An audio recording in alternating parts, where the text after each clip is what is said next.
the Labour Party certainly likes to think of itself as being on the side of ordinary working people and the working class, but I would take issue with that.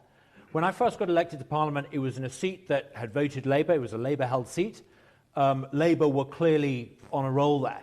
By the time I left, Labour came third with about 10% of the vote. They've completely lost touch with suburban working class people in this country. Why? I would say because they're obsessing about transgender toilets rather than dealing with things people want them to deal with.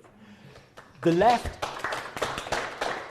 we shouldn't as politicians sit here and think, what can we do to help working people? Working people are no different to anyone else. They want the best for themselves and their families, and they need big government to get out the way so they can do that. The problem in this country is not, the problems in this country have come from what the political elite has tried to do. And it's the working class that has saved this country, and it's saved this country 3 times in the past 100 years. It was the working class who saved this country in 1941. The elite, the toffs, the posh people, the people in the Carlton Club wanted to do a deal with Germany. It was the working class who saved this country when they rallied behind Winston Churchill.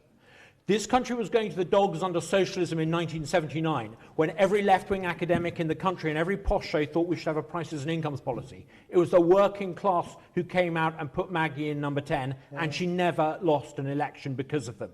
And it was the working class who saved this country in June 2016, when the posh elite in this country said we've got to stay as a province of Brussels, and ordinary folks said no.